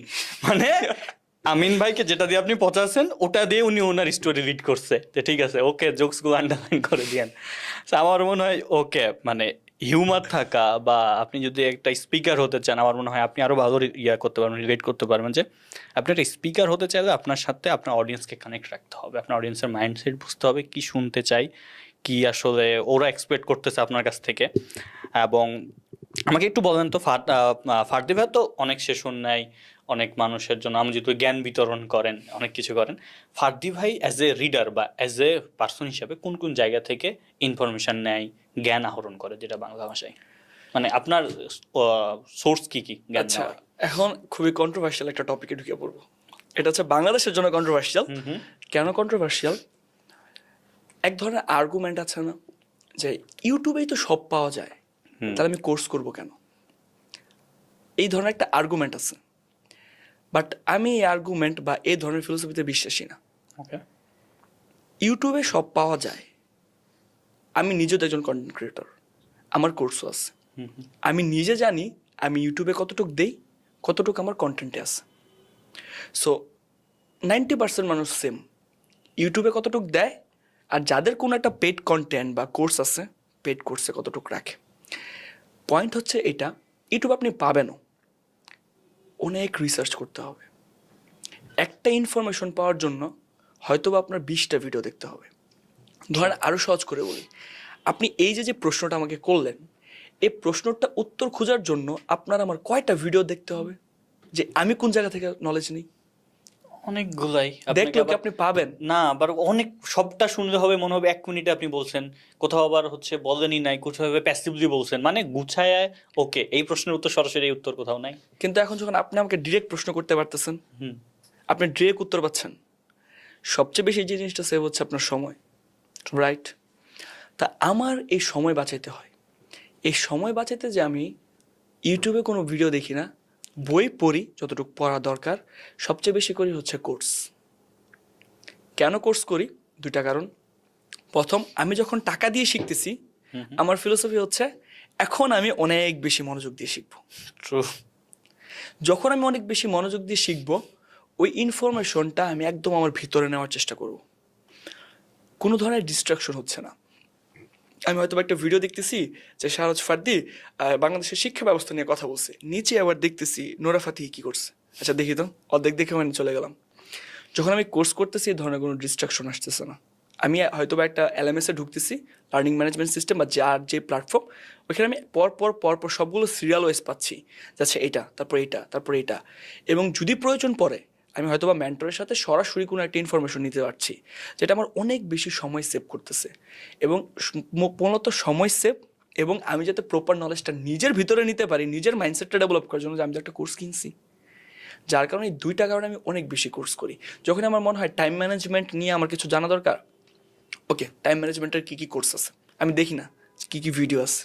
আচ্ছা আমার এখন ব্রেন মাস্টারি, ব্রেন সাইকোলজি নিয়ে কিছু জানা দরকার, কার কার কোর্স আছে, ওকে কোর্স করি। কারণ অনেক কম সময়ে আমি অনেক বেশি ইনফরমেশন নিয়ে ফেলতেছি। কিন্তু ফার্দি ভাই, মানে হ্যাঁ, আমি আপনাকে একটা প্রশ্ন সিমিলারই করব, জাস্ট আপনি 2-3 লাইনে উত্তরটা দিবেন যে পার মান্থ কিরকম টাকার কোর্স করেন আপনি, বা পার ইয়ার, বা পার 4 মান্থ কোয়ার্টার? এটা হচ্ছে আসলে বেসিক্যালি যেমন কিছু দিনের মধ্যে আমার $10,000 একটা কোর্স কেনার চিন্তা ভাবনা আছে, এবং এটা আমি শেয়ার করছি। আমি নিজে একটা কোর্স কিনবো হচ্ছে $1,00,000, বাংলাদেশের টাকা 1,20,00,000 টাকা। এটা হচ্ছে ওইটা হচ্ছে আমার এন্ড এক গোল, একটা কোর্স করার। ওইটা নট এ কোর্স, ওটা ইনার সার্কেল, একটা আড্ডা হয়। আড্ডা হচ্ছে হাই টিকিট সেলসের জন্য কিভাবে করতে হয়, এটা একটা 1 or 2 ডে ডিউরেশনের একটা হয়। কোর্স। কোথায়? বাংলাদেশে না? বাংলাদেশে তো সম্ভব না, এইটাই বলতেছি। বাট আপনি যদি কোর্স করেন, আমি এক কথায় বলতে গেলে বাংলাদেশে ডিজিটাল মার্কেটিং এর উপর যত কোর্স আছে, যেই মেন্টর আজকে অ্যাড চালাইছে আমার কাছে আসছে, তার কোর্স আমার পারচেস করা হয়ে গেছে। মানে Okay. যত কোর্স আমার কাছে আসে ডিজিটাল মার্কেটিং এর উপরে বা আমার ফিল্ডে, আমি সব কোর্স করি। তাই আমাকে বলেন কত টাকার এমনি পার মান্থ বা পার ইয়ার কোর্স? পার মান্থ তো ইয়ারলি তো 5-6 লাখ টাকা হবেই মিনিমাম। সো আমাদের ধরেন ফার্দি ভাইকে যারা ফলো করে তার অনেকাংশেই ছোট একটা অংশ হলো অনেক স্টুডেন্ট আছে যারা ভার্সিটিতে পড়ে, অনেকে কলেজে পড়ে, তার জন্য 5 লাখ টাকা দিয়ে আসলে কোর্স কিনা হিউজ এক্সপেন্সিভ ব্যাপার। তাকে আপনি কি সাজেস্ট করবেন for knowledge sharing or entertainment, বা ভালো কিছু পিক করার জন্য সে কোনগুলো পিক করতে পারে, বা source of information? Point of view হচ্ছে 5 লাখ টাকার কোর্স কিন্তু আমি একটা কিনি না। ওকে। হয়তোবা একটা কোর্স 1,000 প্রাইস, একটা কোর্স 2,000 প্রাইস, একটা কোর্স 5,000 প্রাইস, এরকম অনেক কোর্সের প্রাইস আছে। এবং আমি কিন্তু লাইফের শুরুতে এটা এখন রিসেন্ট রেশিও বলতেছি, কিন্তু এই রিসেন্ট আমি যখন 5 লাখ টাকা খরচ করবো একটা কোর্স কিনতে, অবভিয়াসলি তার মানে আমার আর্নিং আরো বেশি থাকতে হবে। ট্রু। তো আমি যখন শুরু করি তখন আমার যেই জিনিসটাই দরকার ছিল, জাস্ট আমার এখন হচ্ছে ডিজিটাল মার্কেটিং আর ফেসবুক অ্যাডটাই জানা দরকার, এবং ডিপলি জানা দরকার। আমি ওই জিনিসটা জানার জন্য কোর্স করছি। ওকে। বাট এখন আমার টাইম সেভ করতে হয় অনেক বেশি, দ্যাটস আমি সবই কোর্স করি। বাট যখন আমার অ্যাজ এ স্টুডেন্ট হিসেবে আমার স্টুডেন্টের সব কিছু জানার প্রয়োজন নেই, আমি যেমন অনেক ইন ডিপতে জানতেছি, তার কারণ হচ্ছে আমি শেখাচ্ছি। তো যখন আমি শেখাচ্ছি তখন আমার ব্যাক এন্ডের নলেজ লাগতে পারে অনেক বেশি। ধর আপনি আমাকে একটা প্রশ্ন করে ফেললেন, ওই প্রশ্নের উত্তর হয়তো আমি জানি না, কিন্তু ওই প্রশ্নের উত্তরটা সকল স্টুডেন্টের জানার প্রয়োজন নেই। তো তার পার্টিকুলার ফিল্ডে ইউটিউব থেকে সে নিবেই, ইউটিউব না দেখলে সে আমাকে কিভাবে পেলো? সো এটা একটা প্রশ্ন। ইউটিউব দেখবেই, কিন্তু যেই জিনিসটাতে তার মনে হচ্ছে অনেক ইন ডিপ নলেজ জানা দরকার, যেটাতে আরেকটু জানলে হয়তো বা ভালো হবে এবং খুঁজে সে কোনোভাবে পাচ্ছে না, তখন সে যে একটা কোর্স করতে পারে। বাট আমি কাউকে 5 লাখ টাকা দিয়ে এখনই কোর্স করতে ইন্সপায়ার করতেছি না, বাট আমি বলতেছি সে আস্তে আস্তে করে জায়গাটাতে যেতে পারে। গুড। ভাই আমাদেরকে একটু বলেন যে হচ্ছে আমি আপনার বই পুরোটাই শেষ করতে পারি নাই, এটা হচ্ছে কত জানি অবধি আছে, দাঁড়ান, ওই যে 97 পৃষ্ঠা অবধি আর কি, যে drive the future, drive Tesla আর কি। একটা এন্টারপ্রেনার যে নতুন শুরু করেছে বা সব কিছু, তার জন্য এই বই কী কী অফার করতেছেন? এবং আমি যেহেতু পড়েছি আমার এক্সপিরিয়েন্স বলবো, আমি যা অথরের এক্সপিরিয়েন্স বা অথরের এক্সপেকটেশন জানতে পারছি যে রিডার এখান থেকে কী কী পাবে। এটা যেহেতু ফিকশন না, সো যে সবাই নিজের মতো কল্পনা করবে, নিজের স্টোরি আছে না, এটা নিজের মতো কল্পনা করার কিছু না আসলে। সো ইয়া, ওকে, ওই জায়গাতে আসি। হ্যাঁ, সেটা হচ্ছে আপনি রিসেন্টলি খেয়াল করলে দেখবেন, আমরা মার্ক জাকারবার্গকে যারা চিনি, উনি দেখতে কিন্তু একটু অন্যরকম ছিল আগে, মানে তাকে দেখতে একটু রোবট মনে হইতো, রাইট? বাট রিসেন্টলি আপনি যেহেতু অনেক পডকাস্ট দেখেন, অনেক ইন্টারভিউ দেখেন, আপনি দেখবেন তার চুল লম্বা হচ্ছে, সে ড্রেস আপ পরতেছে, ক্যাজুয়াল ড্রেস আপ অনেকাংশে পরার ট্রাই করতেছে। এটার যদি পিছনের আমরা জিনিসটা দেখি, তাহলে সেটা হচ্ছে শুধুমাত্র মার্ক জাকারবার্গ না, ইলন মাস্ক, অ্যামাজনের প্রতিষ্ঠাতা, আলিবাবার প্রতিষ্ঠাতা স্টিভ জবস। বা রিচার্ড ব্রানসন, আপনি দেখবেন প্রত্যেকটা মানুষ এখন ফাউন্ডাররাই নিজের কোম্পানির মার্কেটিং করতেছে। ফাউন্ডার বেস্ট মার্কেটিং, হ্যাঁ আমি শেষ করেন। ফাউন্ডাররা তাদের মার্কেটিং করার জন্য ক্যামেরার সামনে আসতেছে, পডকাস্টে যাচ্ছে, কথা বলতেছে। ইলন মাস্ক তো টুইটার তো কেনার পিছনে এটাও একটা কারণ যে সে যাতে তার ইচ্ছা মতো নিজের সব ইচ্ছা পোস্ট মতো, দিতে হ্যাঁ। পারে। True. তো প্রত্যেকটা ফাউন্ডার অবভিয়াসলি তো তাদের পার্সোনাল ব্র্যান্ডিং আছে, বাট আরও স্ট্রং করার ট্রাই করতেছে এবং নিজেরাই তাদের হয়ে বিলবোর্ড হিসেবে সামনে আসতেছে। এখন এই যে কাজটা করতেছে, এখন এই কাজটা তো ধরেন যারা নতুন উদ্যোক্তা শুরু করতেছে সবাই যে কাজটা করতে পারবে না, টিভি ইন্টারভিউতে যেতে পারবে না, অ্যাওয়ার্ড শোতে যেতে পারবে না, এরকম বড় বড় প্রতিষ্ঠানের সাথে কানেক্টেড হতে পারবে না। কিন্তু ফেসবুক সোশ্যাল মিডিয়া যেটা, এটা তো সবার জন্য ওপেন। True. কালকে যে কেউ এসে তার ভিডিও আপলোড করতে পারে। তো সে যদি ভিডিও আপলোড করে একটা পার্সোনাল ব্র্যান্ড তৈরি করতে চায়, যে পার্সোনাল ব্র্যান্ডটা তার বিজনেসে একটা ইফেক্ট তৈরি করবে, তাকে একটা বুস্ট দিবে। আরও সহজভাবে বলি, রিসেন্টলি আপনি দেখবেন যারা ইনফ্লুয়েন্সার বা যারা আমরা মার্কেটিংয়ের সাথে সংযুক্ত, অনেক বেশি স্পন্সরশিপ আসে এবং এই স্পন্সরশিপ আসার ক্ষেত্রে এটা আসলে ফলোয়ার ভেদে বা এঙ্গেজমেন্ট ভেদে এক এক ইনফ্লুয়েন্সার এক এক রকম চার্জ করে। 5,000 টাকা থেকে শুরু করে 5 লাখ টাকা পর্যন্ত চার্জ করে ইনফ্লুয়েন্সার বাংলাদেশে আছে। তখন আপনার তো একজন ইনফ্লুয়েন্সার হায়ার করার হয়তো বা ক্যাপাসিটি নাই শুরুর দিকে। ওই পার্সোনাল ইনফ্লুয়েন্সারটা বা ওই ইনফ্লুয়েন্সারটা বা আপনার ব্র্যান্ডের ব্র্যান্ড অ্যাম্বাসাডারটা আপনি নিজে হতে পারবেন এই বই পড়ে। এবং এটা হওয়ার জন্য আপনার যেই ধরনের সিকোয়েন্স দরকার, যেভাবে কথা বলা দরকার, যে অঙ্গভঙ্গি দরকার, যেই ধরনের স্টোরি দরকার, তখন একটা শুরুতে আপনি একটা প্রশ্ন করছিলেন যে সব ব্র্যান্ডের তো সব স্টোরি নাই, কিন্তু আপনার লাইফের একটা স্টোরি আছে। আপনি কেন আজকে পডকাস্টের স্টেজে আসছেন? আপনার একটা হয়তো বা এন্ড একটা গোল আছে, ব্যাক এন্ড একটা স্টোরিও আছে। আপনি যখন এই স্টোরিটা মানুষকে বলা শুরু করবেন, মানুষ এই যে আপনার জার্নি, এই জার্নির সাথে আপনাকে রিলেট করে ফেলবে। দেখেন, আমরা একটা জিনিস ভুল করি, আমরা ভাবি হয়তো বা আমরা ক্যারেক্টারের সাথে নিজেকে রিলেট করি, আসলে না। আমরা রিলেট করি ওই ক্যারেক্টারের জার্নির সাথে। উদাহরণের জন্য যদি বলি, তুফান মুভি দেখছেন, বাংলাদেশে জনপ্রিয়। ট্রেলার দেখছি, মুভি দেখা হয়। কেজিএফ, হ্যাঁ কেজিএফ দেখছি। কেজিএফ দেখছি। আচ্ছা, আমরা যে কেজিএফ দেখলাম বা যে তুফান দেখলাম, এই ফুল সিনেমা বা লাকি ভাস্কর দেখছেন, ওকে, এই বা স্ক্যাম 1992, এটার মানে অনেকটা স্টোরি জানি, পুরো মুভি একসাথে বসে দেখা হয়। আচ্ছা, যে মুভিগুলোই দেখছেন প্রত্যেকটা মুভি দেখেন হয় স্ক্যাম করতেছে, মানুষ খুন করতেছে। এই যে এই জিনিসগুলো যে হচ্ছে, কেউ কি ভালো কাজ করতেছে কোনো নায়ক? না, যে কয়েকটা মুভির নাম বললেন। কিন্তু প্রত্যেকটা সিনেমা কিন্তু অনেক বেশি পপুলার না? এবং লাস্টে নায়ক যখন মারা যাচ্ছে, বা ধরেন এই যে লাকি ভাস্কর যদি দেখে থাকেন, লাকি ভাস্করের মধ্যে নায়কে টাকা পয়সা সব নিয়ে দেশের বাইরে সেটেল হয়ে গেছে, এবং এইটা আমরা খুব যে I am not bad, I am just rich, তো এই ধরনের ডায়লগগুলো আমরা দিতেছি। এই যে দিতেছি, একজনও কিন্তু ভালো কাজ করতেছে না, কিন্তু আমরা কেন তাদেরকে সাপোর্ট করতেছি? এই প্রশ্নটা আসতে পারে না? নায়করা করতেছে খারাপ কাজ, আবার এই খারাপ কাজটা হলফভাবে সারা বিশ্বে প্রচার হচ্ছে, এই সিনেমার এই ধরনের স্মাগলিং হয়েছে, এই ধরনের ক্রাইম হয়েছে, কিন্তু আমরা আবার খুব বেশি এনজয় করতেছি। নায়করা যদি কেউ মারা ফেলে, আমাদের নায়ককে মারা যাবে না, নায়ক কেন মরবে? কেন এই কাজটা হচ্ছে? তার হচ্ছে প্রত্যেকটা সিনেমা শুরুর আগে একটা ব্যাক স্টোরি সেট আপ করা হয়, যেটার উপর কেন্দ্র করে এই ফুল সিনেমাটা হয়। কেজিএফ বলেন, তুফান বলেন, লাকি ভাস্কর বলেন, প্রত্যেকেই মধ্যবিত্ত থেকে বা তাদের একটা গোল থাকে যে আমি এই সবগুলা কাজ করতেছি, তার কারণ হচ্ছে আমি এন্ডে এই জিনিসটা অ্যাচিভ করতে চাই। এবং আমার সাথে খুব বেশি খারাপ কিছু হয়েছে, ঠিক এরকম খারাপ কিছু হাজার হাজার মানুষের সাথে হয়। তারা ভাবে আরে ওর সাথে যে খারাপটা হয়েছে এটা তো আমার সাথে হয়েছে, আমার সাথে হয়েছে, মার পারলে আরো মার।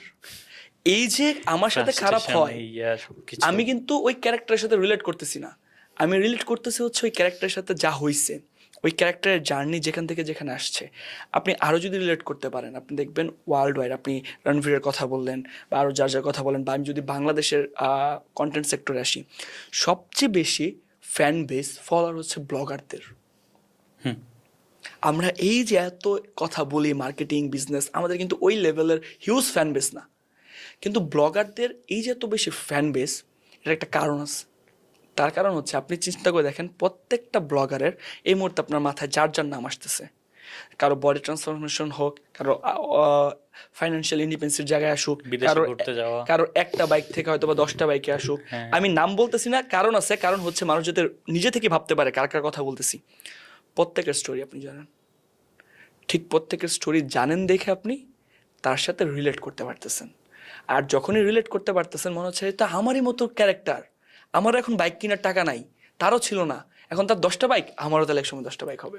আমি এখন মোটা। ট্রু ভাই, এটা ট্রু। কারণ আমি নাম ধরেই বলি, আমার এক ফ্রেন্ড আছে আব্দুল্লাহর নাম, ও হচ্ছে আরএস ফাহিম ভাইয়ের সাথে আরএস ফাহিম ভাইয়ের কন্টেন্ট দেখার পর, ওকে দেখার পর আমাকে বলে যে এই এই ছেলেটা কি কি করছে, এই করছে, মানে ও রিলেট করছে, আচ্ছা ফাহিম ভাই এটা ছিল না, ওটা করছে, এই কষ্ট করছে, এখন সে কোন জায়গায় পৌঁছায় গেছে, আমার একদিন হবে, ঠিক আছে? সো ওকে রিলেট করতে পারে এই একদম। হচ্ছে, আপনি কিন্তু রণবীরের ব্যাক স্টোরি হয়তো বা জানেন, কি কি শুরু করছে, কিভাবে সে আজকের জায়গায় আসলো, কিভাবে সে এত বড় পডকাস্ট, আজকে সে দুবাইয়ে যায় পডকাস্ট করতেছে। এই প্রত্যেকটা জার্নির একটা জায়গায় আপনারও কিন্তু যে দুবাইয়ে যে পডকাস্ট করে চিন্তা ভাবনা ধরেন একটা থাকে যদি, তো এই জায়গাটাতে আপনি জার্নিটা রিলেট হচ্ছে। ক্যারেক্টারের সাথে আসলে কখনোই অডিয়েন্স রিলেট করে না, অডিয়েন্স রিলেট করে সেই জার্নিটার সাথে। আর ঠিক এইরকম আপনি আপনার জার্নিটা কিভাবে তৈরি করবেন যাতে আপনি যে অডিয়েন্সকে চান তারা যাতে আপনার রিলেট করতে পারে, ওই মেইন ফ্রেমওয়ার্কটা এই বই আছে।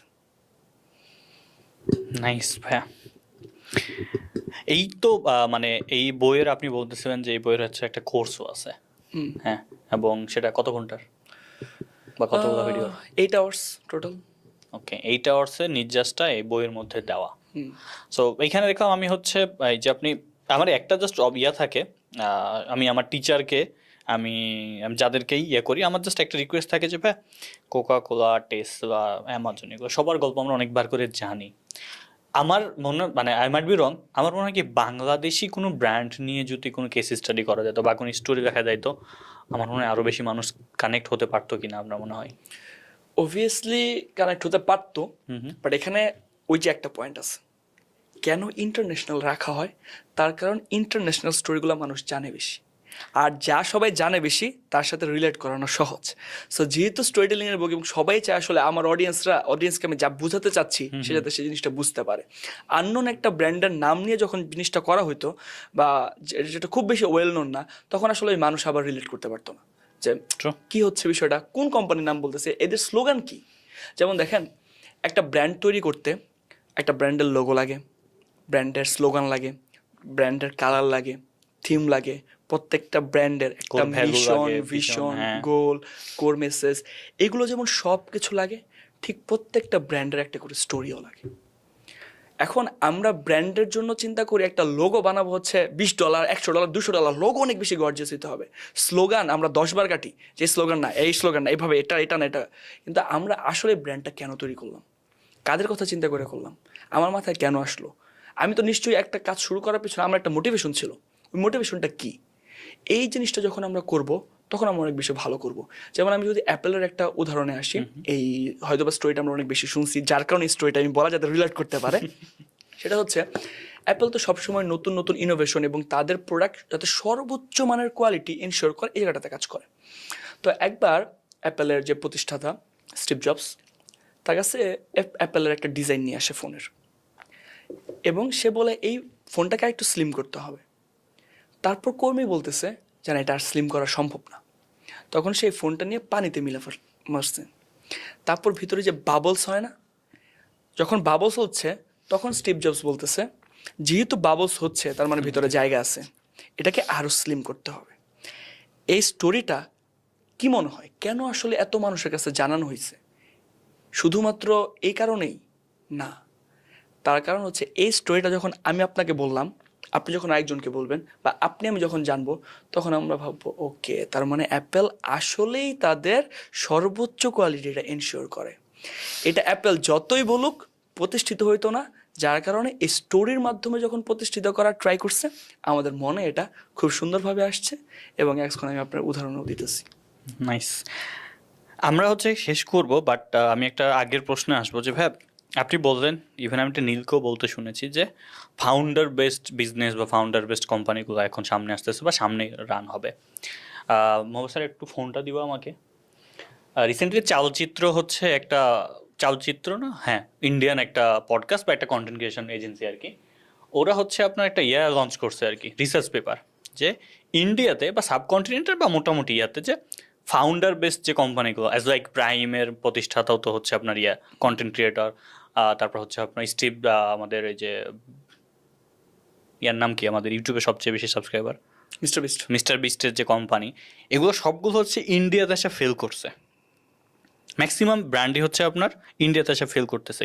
আমি আসলে খুঁজে পাইতেছি না, বাট একটা রিসার্চ পেপার দেখছিলাম আমাদের যে ফাউন্ডার বেস যে বা কন্টেন্ট ক্রিয়েটারদের বিজনেস, আমি বাংলাদেশেও আপনি নাম না বললেও ইমাজিন করতে পারবেন যে কে কে কী কী প্রোডাক্ট নিয়ে আসছে, মার্কেট থেকে উঠে গেছে। এই ব্যাপারটা আসলে কেন ঘটছে ভাই এখনও, যে কন্টেন্ট ক্রিয়েটারদের বিজনেস দাঁড়াচ্ছে না? এর একটা প্রধান কারণ আছে, সেটা হচ্ছে কন্টেন্ট ক্রিয়েশন আর বিজনেস মার্কেটিং সেলস তিনটা আলাদা বিষয়। ট্রু। আমি একটা জিনিসের ফিলোসফিতে বিশ্বাস করি, সেটা দেখেন, একটা কোম্পানি হয়তোবা আপনাকে অ্যাপ্রোচ করতেছে যে তাদের প্রোডাক্টটা প্রমোশন করার জন্য, রাইট? আপনি হয়তোবা একটা সামথিং অ্যামাউন্ট নিয়ে ওই কোম্পানিটা প্রমোশন করে দিচ্ছেন। এখন আসেন ব্যাক ইন্ডে, ওই কোম্পানি যেহেতু আপনাকে অ্যাপ্রোচ করতেছে, আপনাকে হয়তো একটা কন্টেন্টের ডিজাইন দিয়ে দিচ্ছে, এই ধরনের কন্টেন্ট হবে, এভাবে হবে। তার মানে ওই কন্টেন্ট যে কোম্পানি ওই কন্টেন্ট ক্রিয়েটরের উপর বা আপনার উপর রিসার্চ করতেছে। আপনাকে হয়তো 1 লাখ টাকা দিবে, আরও অনেক বেশি দেখেই তারা আপনাকে 1 লাখ টাকা দিবে। কিন্তু আপনি কি ওই সেম রিলেটেড প্রোডাক্ট নিয়ে আপনার অডিয়েন্সের উপর রিসার্চ করছেন? না, আপনি শুধু কন্টেন্ট বানাই গেছেন। দেখেন, একটা সময় ছিল যখন আসলে আগে হয়তো প্রোডাক্ট, আমি কোন প্রোডাক্টটা নিয়ে বিজনেস করব, তারপর ওই প্রোডাক্টের ডিস্ট্রিবিউশন চ্যানেল কী হবে, ওই প্রোডাক্টের মার্কেটিং কী হবে, ওই প্রোডাক্টের ক্যাম্পেইন কী হবে, সেলসে কয়জন লোক থাকবে, প্যাকেজিং কেমন হবে, এই সব কিছু করার পরে কে আসলে এই কোম্পানির ব্র্যান্ড অ্যাম্বাসাডর হবে।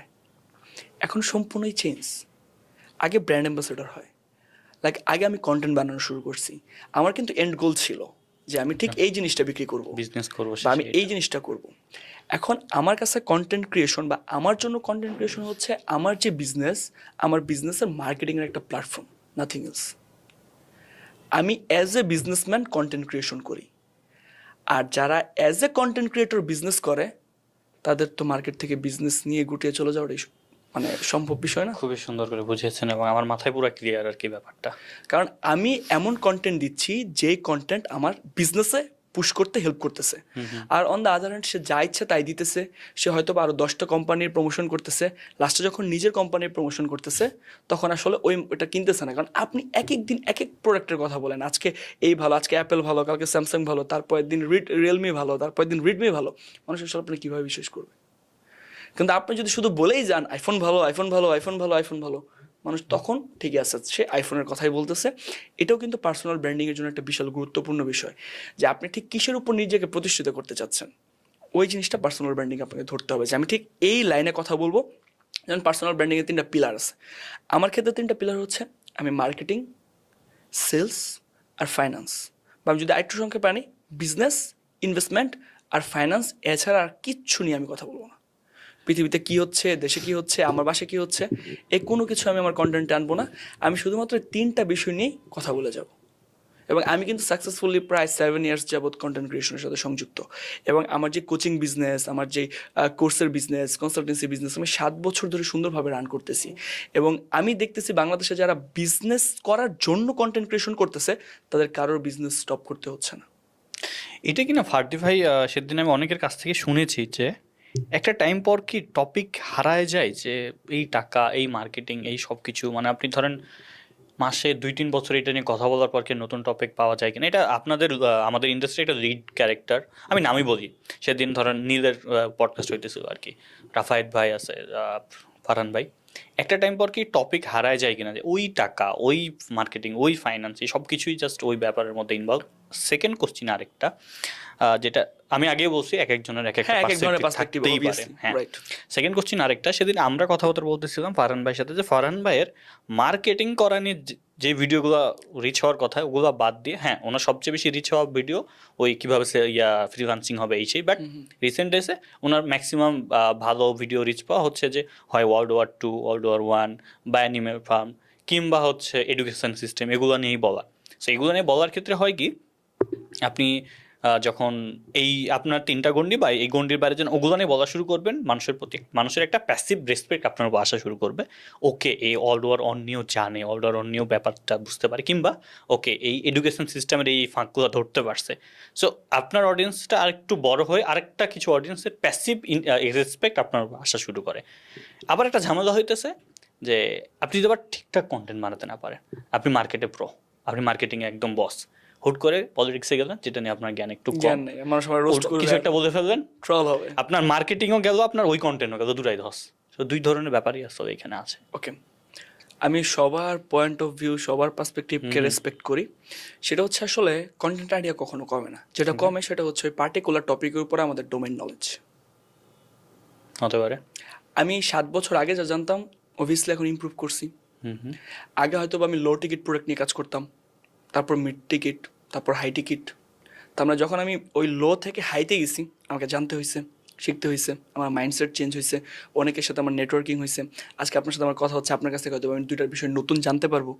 তো আমি আমার ডোমেন নলেজটাকে, ডোমেন নলেজ মিনস আমি যে পার্টিকুলার টপিকে কথা বলতে চাই, ইমপ্রুভ করতেছি। ওকে, তার মানে আপনি যদি কন্টিনিউয়াস ইমপ্রুভমেন্টের মধ্যে থাকেন, তাহলে আপনার কখনোই কিন্তু ভিডিও টপিকের অভাব হবে না।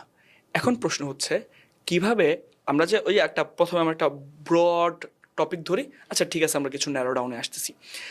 কিছু ফ্রেমওয়ার্ক জানা থাকলে টপিক আপনার যেটাই হোক, ঘুরায় ফিরে আপনি আপনার পয়েন্টে আসতে পারবেন। আমি রিসেন্টলি একটা কথা বলি, বাংলাদেশের শিক্ষা ব্যবস্থা নিয়ে আমার ভিডিও সবার আগে আপলোড হয়েছে, যে শিক্ষা ব্যবস্থার ভয়াবহতা। অলরেডি ইউটিউবে প্রায় 7 লাখের মতো ভিউজ আছে সেটাতে। 18 মিনিটের ভিডিও। শুরুটা ছিল শিক্ষা ব্যবস্থার ইতিহাস, কেন আমরা এই গোলামির মধ্য দিয়ে যাচ্ছি, বাংলাদেশের শিক্ষা ব্যবস্থার কী অবস্থা, ভয়াবহতা। ঠিক আছে, শিক্ষা ব্যবস্থা নিয়ে তো এখন তাহলে শিক্ষা ব্যবস্থা থেকে যদি আপনি বাঁচতে চান, এই রেট রেস থেকে যদি আপনি ঘুরে দাঁড়াইতে চান, তাহলে আপনার কী করতে হবে? বিজনেস করতে গেলে এই জানতে হয়, এভাবে এভাবে জানতে হয়, এই হচ্ছে ফ্রেমওয়ার্ক। পরবর্তী ভিডিওতে আমি বিজনেস রিলেটেড ইন ডিটেলস আলোচনা করব। পয়েন্ট ছিল শিক্ষা ব্যবস্থা নিয়ে আসছে। 18 মিনিট আমি ঠিকই আমার জায়গায় নিয়ে আসছি, আপনাকে বিজনেস করতে হবে। অন দ্য আদার হ্যান্ড আমরা যে কাজটা করি, আজকে বলি আপনাকে বিজনেস করতে হবে, বিজনেস করার কারণ হচ্ছে এই। কালকে আপনি বিজনেস শুরু করবেন, কিভাবে শুরু করবেন, এই। এটা আমাদের, আমরা যদি এইভাবেই কন্টিনিউসলি শুরু করতে যাই, বিজনেস করবেন, এভাবে করবেন, সেভাবে করবেন, আমাদের আলটিমেটলি তো কন্টেন্ট টপিক শেষ হবেই। আমি একটা ভিডিও বানিয়েছি ফাইন্যান্সিয়াল ফ্রিডম, যে হোয়াট ইজ ফাইন্যান্সিয়াল ফ্রিডম, কেন অর্জন করা, এবং এই ভিডিওটা বানানোর জন্য আমি যে আসলে ফাইন্যান্সিয়ালি ফিট এটা বুঝাইতে আমার ইন্টারন্যাশনাল ট্যুর দিতে হয়েছে, ওইখানে যে আমার অ্যাড মেক করতে হয়েছে। তো ওইখানে যে আমি অ্যাড তৈরি করি, মালদ্বীপ ছিল, হ্যাঁ মালদ্বীপ ছিল, ওটা মালদ্বীপ গিয়েছিলাম আমি অ্যাডটা তৈরি করার জন্য, এবং এই স্টোরি টেলিং ফর ব্র্যান্ডিংয়ের একটা কোর্সের অ্যাড। তো এই যে এই অ্যাডটা আমি বানালাম, ফাইন্যান্সিয়াল ফ্রিডম, আস্তে আস্তে financial freedom, time freedom, location freedom সব বোঝানোর পর, মালদ্বীপের একটু সুন্দর পরিবেশ দেখানোর পর, ঠিক আছে এই ফাইন্যান্সিয়াল ফ্রিডমটা আপনি তখনই অর্জন করতে পারবেন যখন আপনার ডিজিটাল প্রোডাক্টের বা ডিজিটাল কোনো বিজনেস থাকবে। তো আমি কিন্তু ঘুরে ফিরে কিন্তু আমার লাইনে আসছি। সো এখন আপনার শুরু করেন আপনি যে কোনোটা দিয়ে রিলেটেবল থাকলে, জাস্ট আপনাকে এই জিনিসটা জানতে হবে যে আমি ওই টপিকে, যেমন আজকের এই পডকাস্টে আমি যা যা বলতে চাই আমি এটা আগে আমার ব্রেইনে নিয়ে আসছি। আপনি নিয়ে যান ট্রাভেলে, আপনি এখন আননোন একটা টপিকে কথা বলেন, দেখবেন আমি ওই টপিক থেকে আস্তে আস্তে আস্তে আস্তে আবার আমি আমার এই টপিকে চলে আসছি। এই ক্রিয়েটিভিটিটা, এই ফ্রেমওয়ার্কটা আপনার থাকতে হবে, যে প্রসঙ্গ যাই হোক আমি ঘুরে ফিরে আমার ওই জিনিসটাতে যাব। এবং টু বি অনেস্ট, আমার যা যা ডেলিভারি করার কথা ছিল আপনি আপনার প্রশ্নের মতো করছেন, আমি ঘুরে আমার ওই ডেলিভারি ঠিকই দিয়েছি, যে আমি ঠিক এইগুলো বলবো। হ্যাঁ, আমাদের পডকাস্ট একদম শেষের পথে। সেটা হচ্ছে স্টোরি টেলিং ফর ব্র্যান্ডিং। আমি 96 মেবি, এক সেকেন্ড, হ্যাঁ আমি 97 পৃষ্ঠা পর্যন্ত পড়ে ফেলেছি। আমার কাছে সবচেয়ে যে ব্যাপারটা ভালো লেগেছে সেটা হচ্ছে স্টোরি টেলিং ফ্রেমওয়ার্ক। এগুলো যদি ধরে ধরে কাজ করার আগানো যায়, প্রথম দিকে একটু প্যারা খাবে আই গেস, বিগিনাররা প্যারা খাবে না, বিগিনার যারা তারা আরও অনেক কিছু জানতে পারবে। যারা একটু কিছু শুরু করেছে, মিড স্টেজেই আছে, তারা যখন শুরু করতে প্রথমে একটু প্যারা খাবে। But I am telling you যে স্টোরি টেলিং ফ্রেমওয়ার্কে যখন আপনি আসবেন তখন বুঝতে পারবেন যে আসলে একটা স্টোরি কীভাবে দাঁড় করাতে হয়, হুক কীভাবে, ইমোশন কীভাবে অ্যাটাচ করতে হয়। শর্টের জন্য একটা স্টোরি টেলিং ফ্রেমওয়ার্ক অলরেডি এখানেই শেখাই, যেটা বইয়ের মধ্যে বলা আছে। কারণ যেহেতু পডকাস্ট দেখতেছে, যতটুকু বেশি লার্নিং তারা পেতে পারে। একটা গল্পের মাধ্যমে শুরু করি, যেহেতু স্টোরি টেলিং এর উপর আমার সব কিছু বুঝাইতে হবে স্টোরি টেলিং এর থ্রু থেকে। Okay good. সেটা হচ্ছে আমার লাইফের কন্টেন্ট ক্রিয়েশনের বেস্ট পার্ট এবং লাইফ চেঞ্জিং ভিডিও ছিল আমার লাস্ট আপলোড করা ভিডিওটা। ওই ভিডিওটা যখন আমি বানানো শুরু করি, বানানোর আগে যখন আমি স্ক্রিপ্ট রাইটিং করতেছি, আমি অনেকবার চিন্তা করছি এই ভিডিওটা কি আমার আপলোড করা উচিত হবে না হবে না। আমার টিমের সাথে কয়েকবার বসতে হয়েছে, ভিডিও রেকর্ড শেষ, এডিটিংয়ের জন্য 3 দিন সময়। তখনও ভাবতেছি যে এইটা হয়তো বা একটা কন্ট্রোভার্সিয়াল টপিক হয়ে যেতে পারে আমার ক্যাটাগরি বা আমার ফিল্ডে। আমি তাহলে আসলে ভিডিওটাকে আপলোড দিব না। অনেক জল্পনা কল্পনা নিয়ে একদিন সময় নিয়ে ভাবছি কি করা উচিত আমার। তারপর ভিডিওটা ভাই আপলোড দিলাম। সত্যিকার অর্থে আপলোড দিয়ে 2 দিন আর ইউটিউব ফেসবুক কোথাও যাইনি। 2 দিন পরে যখন আমি আমার ইউটিউব ফেসবুক ওপেন করি, আমার টোটাল ভিউজ 3 মিলিয়ন। এবং যে একটা ভিডিও 3 মিলিয়ন হিট করছে, ফেসবুক ইউটিউব অ্যালগোরিদমের থ্রুতে আমার অন্য ভিডিওগুলো পুশ পাওয়া শুরু করছে। আরও কয়েকটাতে দেখি 6 লাখ 7 লাখ 1 মিলিয়ন করে ভিউ। এই যে টপিকটা যে ছিল, যে টপিকটা আমি আপলোড করলাম বা যে ভিডিওর টপিকটা ছিল, এটা হচ্ছে কন্টেন্ট ক্রিয়েটরদের জন্য স্টোরি টেলিং কেন দরকার। এটা কিন্তু রিয়েল লাইফ এক্সাম্পল না, বাট এটা আমি স্টোরি টেলিং এর ফ্রেমওয়ার্ক বললাম, একটা স্টোরি। এখন আসলে এটার পেছনে এটার পিছনের ফ্রেমওয়ার্কটা আসলে কি। প্রথমে ছিল হুক। কি এমন জিনিস বানালো সারজ ফার্দি ভাই যেটা বানানোর পর তার লাইফ চেঞ্জ হয়ে গেছে, এটা আমাকে জানতেই হবে। এই যে অডিয়েন্সের যে অ্যাটেনশনটা আমি গ্র্যাব করলাম, ইটস এ হুক। তারপর আসলে সাসপেন্স, বানাবে না, কেন এত ভাবা, টিমের সাথে এতদিন বসতে হচ্ছে, আচ্ছা কি হইল পরে। দেন হচ্ছে কোয়েশ্চেন, কন্ট্রোভার্সিয়াল টপিক। কি এমন কন্ট্রোভার্সিয়াল টপিক যেটা আসলে এত চিন্তা ভাবনা করে সারজ ফার্দি ভাইয়ের মতো মানুষ, সে এত কিছু জিনিসপত্র সম্পর্কে কথা বলে, এত কিসের চিন্তা ভাবনা ছিল তার এই একটা ভিডিও বানাইতে যায়। দেন আসে হচ্ছে ইমোশন। আমি এমন একটা টপিকে ভিডিও বানালাম যেটাতে বানানোর পর আলটিমেটলি আমি আমার লাইফে যে সাকসেসটা চাচ্ছিলাম ওই সাকসেসটা অ্যাচিভ করছি। Audience emotionally connect. তার মানে যদি এটা আমরা কোনোভাবে করতে পারি তাহলে হয়তো বা সেম লেভেলের ভিউজ, সেম লেভেলের অ্যাটেনশন সারজ ফার্দি ভাইয়ের মতো আমিও পাবো। দেন আসে হচ্ছে আনসার। সেই টপিকটা ছিল স্টোরি টেলিং কীভাবে কন্টেন্ট ক্রিয়েটরদেরকে অনেক বেশি ভিউজ পেতে হেল্প করে। তো ফ্রেমওয়ার্কটা হচ্ছে হুক, সাসপেন্স, কোয়েশ্চেন, ইমোশন, এবং পার্ট 3তে যে কোয়েশ্চেনটা করা হয়েছে সেটার আলটিমেটলি আনসার। অনেক শর্টে বোঝানোর চেষ্টা করলাম, বইয়ে অবভিয়াসলি বিস্তারিত আছে। আমরা আসলে বাংলাদেশে একটা বই অনেক বেশি ফেমাস, ডোনাল্ড মিলারের বিল্ডিং এ স্টোরি ম্যান। এখানে একটা হিরোর জার্নি থাকে। আমরা সবাই কি করি, ওই একই স্টোরি টেলিংয়ের ফর্মুলা ইউজ করার ট্রাই করি। এবং একটা জিনিস দেখেন, যখনই আপনি একই জিনিসপত্র ইউজ করার ট্রাই করেন, ইটস কমন হয়ে যায়। একটা স্টোরি টেলিংয়ের মাধ্যমে উদাহরণ দিই। আপনি নতুন একটা গাড়ি কিনছেন, গাড়ি কিনে আপনার সিলেট তো যেতে ভালো লাগে, সিলেটের উদ্দেশ্যে রওনা দিয়েছেন চা বাগানের মাঝখান দিয়ে। অনেকক্ষণ ধরে যাচ্ছেন, চারিপাশে সবুজ চা বাগান। হঠাৎ করে আপনি দেখলেন একটা অংশে গোলাপি কালার চা বাগান। কি ব্যাপার? আপনার অ্যাটেনশন গ্র্যাব হলো। আপনি এখন নামবেন, নাইমা দেখবেন এখানে কি হয়েছে। তারপর আপনি ছবি তুলবেন, পারলে ফেসবুকে পোস্ট করবেন। এই যে আপনি কাজটা করলেন, যেতে যেতে আপনি ভিন্ন কিছু একটা দেখলেন, ভিন্ন কিছুতে আপনার অ্যাটেনশন গ্র্যাব হলো, ইটস এ ব্র্যান্ডিং। এখানে ওই গোলাপি বা এখানে লাল বা অন্য কালারের চা বাগানটার একটা ব্র্যান্ডিং হয়েছে। ঠিক এই ব্র্যান্ডিংটা আপনি তৈরি করতে পারবেন আপনার নিজস্ব কোনো ব্যবহার করা ফ্রেমওয়ার্কের স্টোরি টেলিংয়ের মাধ্যমে, যেটা আমি আপনাকে স্টোরি টেলিংয়ের মাধ্যমেই বুঝাইলাম। এখন প্রশ্ন হচ্ছে না যে এই স্টোরি টেলিং বইটা আসলে কাদের পড়া উচিত? এক কথায় প্রত্যেকটা মানুষের পড়া উচিত। এখন যদি ইন্ডিভিজুয়ালভাবে আসতে চায়, যে সকল মানুষ অনলাইনে কন্টেন্ট তৈরি করছে, এবং এটার আমি রিয়েল লাইফ একটা এক্সাম্পল লাস্টে শেষ করবো যে আমি এটা ইউজ করে কী পরিমাণ বেনিফিটেড হয়েছি, যার কারণে আমার এই বইটার মোটিভেশন লেখা। তো যারা অনলাইনে অনেক টিচার আছে, যারা অনলাইনে যে জুমে ক্লাস করায়, লাইভ ক্লাস করায়, কিন্তু অডিয়েন্স ধরে রাখতে পারে না, তাদের জন্য এই বই উপকার হবে। অনেক ই কমার্স ব্যবসায়ী যারা শুধুমাত্র সেলস অ্যাড চালায়, যে আমার পণ্য সেরা, আমার পণ্য ফ্রি হোম ডেলিভারি, 1 টাকাও লাগবে না অগ্রিম, এই ধরনের কন্টেন্ট থেকে বের হয়ে আসা যারা স্টোরি টেলিংয়ের মাধ্যমে কন্টেন্ট তৈরি করবে তাদের কিন্তু যখন একটা ভিডিওতে অনেক ভালো এঙ্গেজমেন্ট হয় তখন কিন্তু ওই ভিডিওকে বুস্ট করার পেছনে ডলার খরচটা কমে যায়। তা আমাদের যে এই যে উদ্যোক্তাদের ডলার খরচ বাড়তেছে, আমরা যে কস্ট পার সেলস অনেক বেশি পেয়ে যাচ্ছি, এইটাই স্টোরি টেলিং অ্যাডের মাধ্যমে বা স্টোরি টেলিং ফর্মুলার মাধ্যমে যদি ইউজ করা হয় তাহলে অনেক কমে যাবে। তারপর ধরেন যারা কন্টেন্ট ক্রিয়েশন করে তারা কিভাবে তাদের ভিডিওতে মানুষকে এঙ্গেজ করবে এটার জন্য হেল্পফুল, বা যারা পাবলিক স্পিকিং করে, বা যারা চাচ্ছে হয়তো বা একটা ফ্রেন্ড সার্কেলের মধ্যে আমার কথা সবাই শুনুক, আমাকে সবাই একটু বেশি স্মার্ট ভাবুক, আমি যাতে সবাইকে খুব সুন্দরভাবে আমার কথার মাধ্যমে ইমপ্রেস করতে পারি। এনিওয়ান যাদের এই বিষয়গুলো প্রয়োজন আছে, যার কথা মানুষ শুনে না, আর যার মনে হয় অনলাইনে এসে কিছু একটা বলা উচিত, প্রত্যেকটা মানুষের এই বই পড়া উচিত।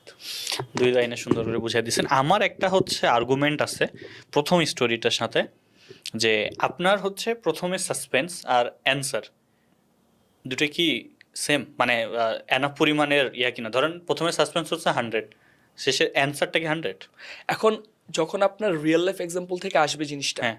অবভিয়াসলি আমি কিন্তু আপনাকে একটা ব্যাপার হচ্ছে স্টোরি টেলিং এর সবচেয়ে মূল উপাদান অনেস্টি। ওকে, আমি কিন্তু যখন আপনাকে বলতেছিলাম কিন্তু বলে দিছি এটা কিন্তু আমার রিয়েল লাইফ স্টোরি না, না না না, ইটস এ স্টোরি। আমি এমনি বললাম কারণ কি, আমি ওইটাতেই বলতেছি, হ্যাঁ ওকে, স্টোরি না, কারণ আমি চাইলাম অডিয়েন্সের কাছে যাতে আমি ক্লিয়ার হই। আপনি বুঝতে পারছেন, কিন্তু আমার অডিয়েন্স বুঝতে পারছে কি? এখন অডিয়েন্স যদি ওই কথাটা শুনে আমার ইউটিউবে যে ওই ভিডিওটা খুঁজে সার্চ করে তাহলে তো সে পাবে না।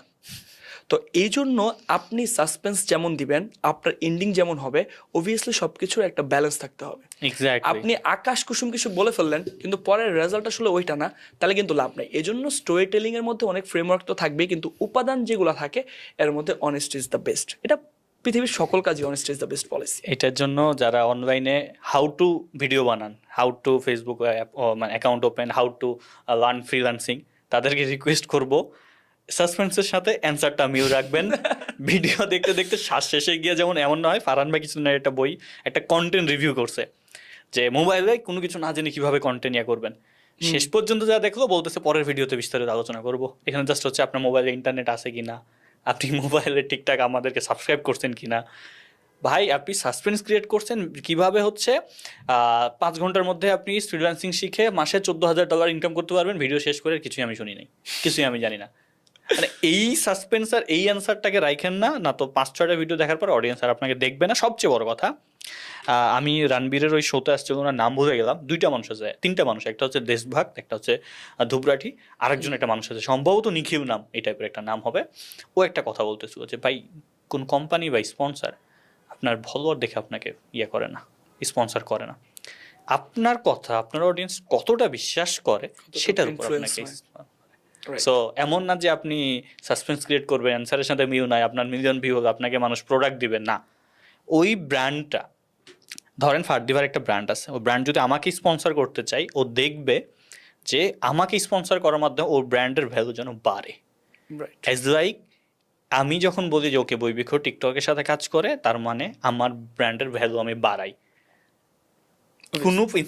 কোনো কন্টেন্ট ক্রিয়েটার যদি তার ব্র্যান্ড ভ্যালু এমন হয় যে কোনো একটা কোম্পানির সাথে কাজ করতে গেল ওর ব্র্যান্ড ভ্যালু কমে গেল, ও কখনো কাজ করবে না।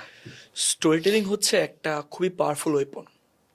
এই বইটা যে পড়বে এটুক ইনশিওর সে মানুষকে তার কথার জাদুতে মুগ্ধ করে রাখতে পারবে।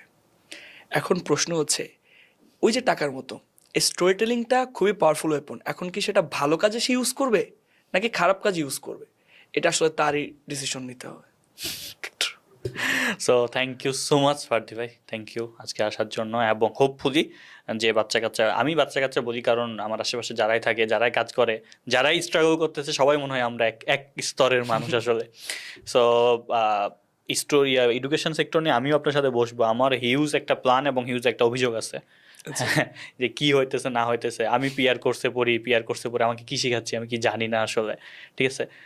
বাট সব কিছু হচ্ছে বড় কথা যে আপনি একটা ভিন্ন চিন্তা করেছেন এবং অনেক মানুষকে আপনি স্বাবলম্বী হতে সাহায্য করেছেন, সেটার জন্য আপনাকে সবচেয়ে বড় কৃতজ্ঞতা এবং থ্যাংক ইউ আজকে আসার জন্য। আর এই যে বই, ফারদি ভাই নেন, বই নেন, এটা হচ্ছে আমাদের এই বইমেলার বই, story telling for branding. But আমি আপনাদেরকে রিকোয়েস্ট করবো এই বইটা পড়বেন, অনেস্ট রিভিউ দিবেন, ফিডব্যাক দিবেন, যা মন চাই বলবেন, যাতে আমাদের নেক্সট বইগুলোতে এই অভিযোগগুলোকে আমরা কাট আউট করে আবার নতুন করে অবভিয়াসলি ফিডব্যাক থেকে শিক্ষা নিতে হবে। আমি লাস্ট শেষ করছি যে কথাটা দিয়ে, এই যে আমি এত কাজ করতেছি, এই বই লিখতেছি, এই বই লেখার পিছনে যে মোটিভেশনটা কাজ করছিল ওটা কিন্তু বলা হয় হ্যাঁ, হ্যাঁ, লাস্ট ওটা শেষ করি। সেটা হচ্ছে আমি নিজেও কন্টেন্ট নিয়ে স্ট্রাগল করতেছিলাম, আমার কন্টেন্টে ভিউস হচ্ছিল না। তখন আমি ওই যে বললেন টু সেন্ট পডকাস্টে পাবলিশ হওয়া যে ভিডিওগুলো, আমি একটা জিনিস লক্ষ্য করলাম, আপনি প্ল্যাটফর্মের একটা কথা বলছেন অডিয়েন্সের জন্য খুব ইম্পর্টেন্ট, দ্যাটস আমি লাস্টে অ্যাড করতেছি।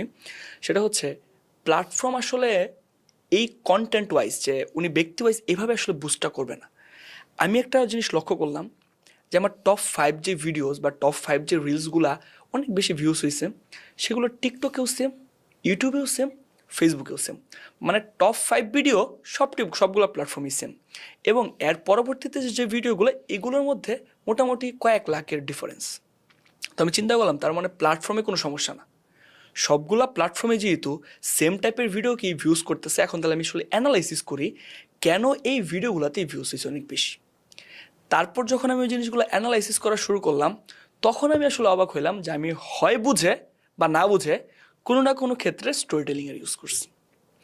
দেন আমি আমার এর পরের পডকাস্টগুলোতে স্টোরি টেলিংয়ের ইউজ করা শুরু করলাম। 30 ডেইসের মধ্যে আমি ওভারঅল সব মিলে মোটামুটি বাংলাদেশের পার্সপেক্টিভে 25 মিলিয়ন প্লাস ভিউজ পাই।